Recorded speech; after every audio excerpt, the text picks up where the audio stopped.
pizzeria. The pizzeria that took his over eyes the are bloodshot. Freddy Fazbear's. You know he's been. Yo guys, what is up? And this video, I'm reacting to Game Theory FNAF the Faceless Puppet Master.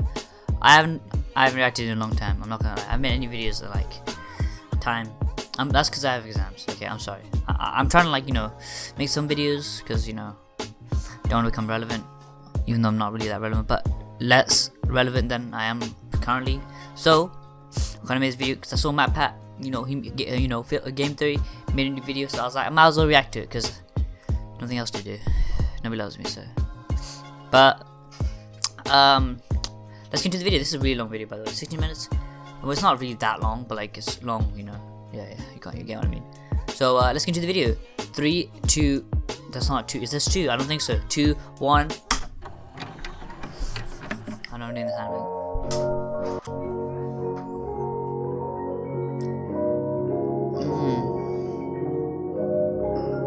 That's a nice little drawing.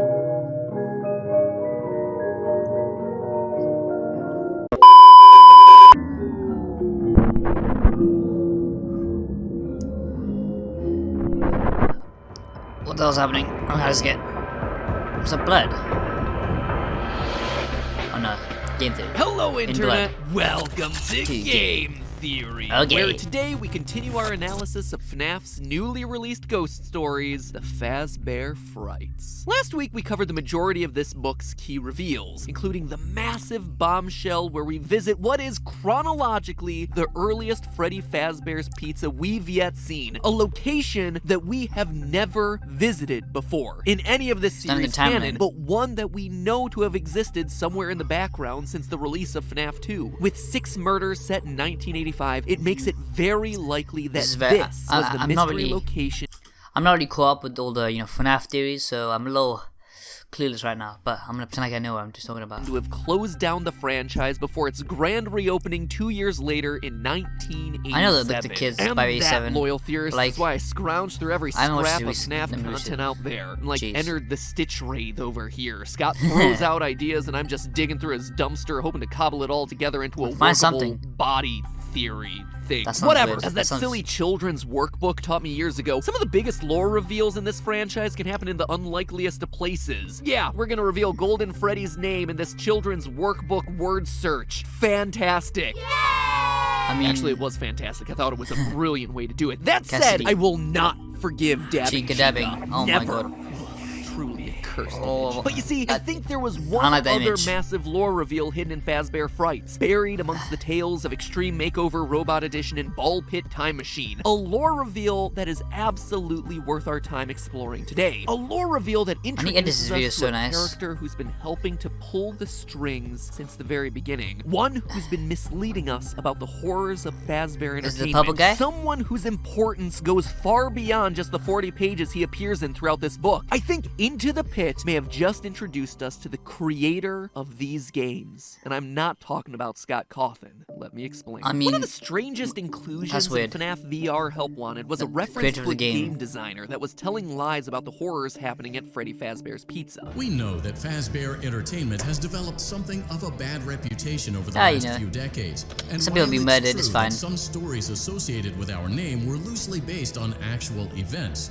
The I believe you. Were total fabrications from the mind of a complete lunatic. Lawsuits pending. And yes, that sweet, sweet piece of man candy that you see there is Scott Cawthon himself. Okay, fine, haha, funny joke there, Scott. I mean, this series likes to get self-aware. We're all familiar with that. And for a mainline title in the series, this one felt pretty extreme, but fine, cool with it. And then you keep playing the game, and what started as a one-off tongue-in-cheek joke actually becomes a critical piece of the lore. They lied to us. I like FNAF, all the FNAF games. They told us that the whole point of this VR game was to undo the bad PR done by a rogue indie game developer. Wow, who supposedly made up a bunch of crazy stories that tarnished the brand. But it doesn't stop there. There's more twists in FNAF VR than there is in a typical M. Night Shyamalan movie. Fazbear Entertainment hired the game developer. You made that joke for someone else does. To conceal and make light of what happened. This isn't just an attempt to rebrand.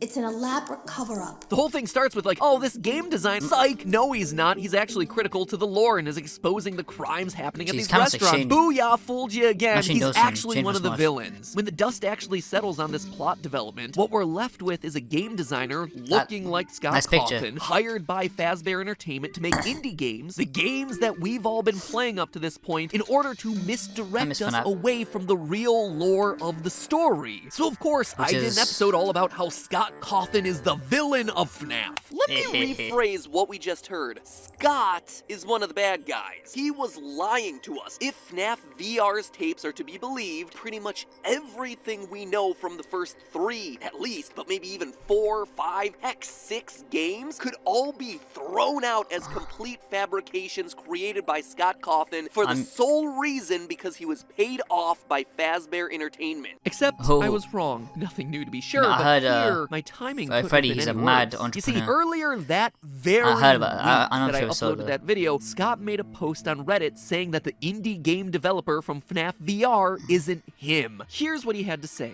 quote, "The question is this, is Scott Cawthon now a part of FNAF lore? The short answer is no. Yes, I used my own picture for this indie developer because it's an obvious parallel, but that doesn't necessarily mean that it's actually me in universe." End quote. Yeah, Scott, you remain vague and mysterious about the lore for years. Half a decade at this point. And this one little detail is the thing that you want to clarify. This isn't me. You got the wrong man. Choose to do it right before my video on this very topic, which, while it is honestly still a perfectly valid theory, gets everyone to dismiss all of the findings for that entire theory since it's the one small detail they get wrong and everyone focuses on. I don't have feelings about any of that at all. Scott continues, quote again. So no, I'm not canon. Only the existence of a game developer that supposedly made video games based on actual events that may or may not be a cover-up by Fazebear Entertainment is canon. Keep in mind that I do tend to use pictures of me and my family in the games, just because they're so readily available. In FNAF 4, I used a picture of a mountain range that I took while I was a truck driver in West Texas. I used a picture of a snowman that me and my older sons made together. I used a picture of a pet mockingbird that we nursed cool, back you know, to how he health uses one like year. his own Do these pictures have and lore like significance? Well, you probably already know the answer. End quote. Oh, I know the answer, Scott. And that answer is yes. The eyebrows is a little weird. Breathe and it becomes canon. My ever-decreasing sanity aside, it does leave open the door as to the identity of who this rogue indie developer is. And I think that Fazebear Fright's story Into the Pit reveals to us who it might actually be. Admittedly, this is a bit looser of a theory, but I think it's one worth discussing. Well, that's kind of hard, you know. Our secret game designer, the one who's been lying to us through these games, is the story's main character, Oswald, the little 10-year-old boy who winds up in a time-traveling ball pit to visit the 1985 murder scene of Freddy Fazbear's Pizza. I believe he... Oh god.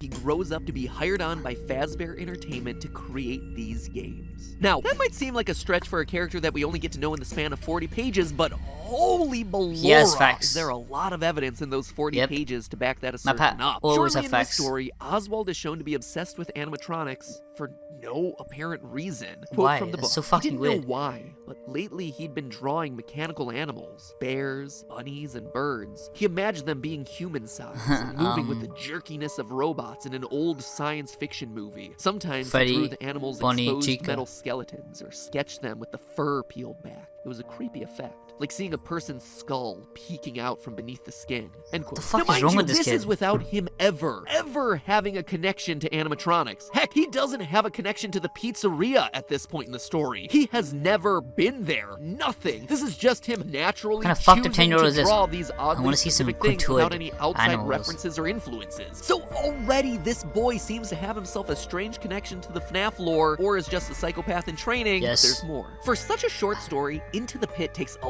lot of time to establish Oswald as a fan of video games, B-grade Japanese movies, and manga. A lot of time for a 40-page story. We hear about him listening to video game soundtracks. We witness the debates that he has with his father over cheesy Toho-style Godzilla monsters. How funny he finds the actors' lips not matching up with the dubbed-in words in those sorts of movies. He visits the library and we hear about his enthusiasm for the latest manga installment. Now, the connection to video games is pretty obvious here, right? If he likes video games, well, there's a chance that he'd want to grow up to be a designer of video games himself. But it's his connection to old, cheesy Japanese films and manga that really got my gears turning. Think back to Ultimate Custom Night. At various point thresholds in that game, you would unlock the Bear of Vengeance cutscenes. Each one clearly inspired by those old, poorly dubbed Japanese samurai movies. The art style clearly riffing on classic anime and manga animations. The mysterious designer of the FNAF games, who presumably made Ultimate Custom Night, would need to be a fan of this style of storytelling to want to incorporate it into his work. And here we have ourselves Oswald, a person who exists in this universe, whose limited characterization is spent establishing him as a fan of exactly this type of storytelling. Speaking of limited characterization, it's a minor connection, but a key point of the story is how money-strapped Ozzy and his family are. The reason he spends so much of his time in the library and the pizzeria is that they're both cheap forms of entertainment during the day, while his family works over the summer. If Oswald were... This shows that poverty causes people to be evil. That's why nobody should be in poverty. That's probably offended some people. Actually, that was offensive. I'm joking. It's what the actions you take. All right. It's not where you are, what you're born with. It's what you do, what you have. All right. To grow up and end up designing FNAF games, I'm motivated right now. Actually be a somewhat similar story arc to Scott Cawthon himself. As his story goes, Scott was a struggling game designer. He was making minimum wage during the day as a Dollar General store clerk and working on his games at night, with none of them going anywhere, many of them being poorly received. The first Freddy's game was the one where all of his years of hard work and grinding finally paid off. There's obviously a lot more to that story, but suffice it to say, Oswald seems to be a character after Scott's own heart, coming from modest means, a fan of nerd culture. So to see Ozzy be the in-universe programmer of these games, to be Scott's literal in-universe stand-in for himself, well, it doesn't seem like that much of a stretch. But okay, saying our designer was this kid who draws spooky animatronics, comes from a low to modest income family, a story similar to Scott, and likes video games and anime, is still a bit of a stretch, right? Describes like 90% of kids. Okay, well, maybe not all kids have a psychic connection with a decades-old murder restaurant, but the rest of it, sure, pretty generic kid. Here's the thing though, we're not just talking about Oswald's character traits here. If you look at Ozzy's experience with the Fazbear restaurant in this story, you could see where he'd be inspired to include certain game elements that we ourselves have played through. The first and most obvious is Jeff, the current owner of Jeff's Pizzeria. The pizzeria that took over the abandoned Freddy Fazbear's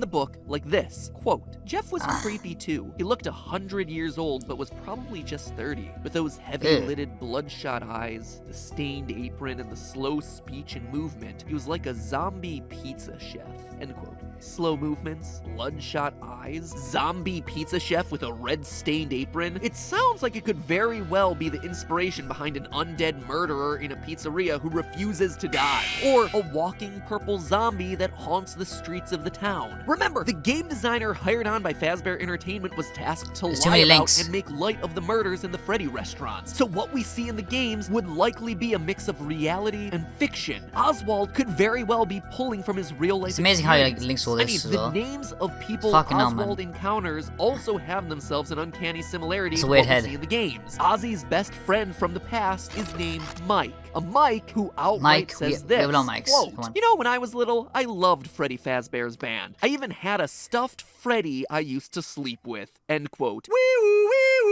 Sorry, that's the lore connection alarm. It goes off anytime someone makes a passing reference to FNAF 4. In that same conversation, Mike also reveals that he has himself a sister. Sorry again. And then they also talk about how creepy clowns and dolls are.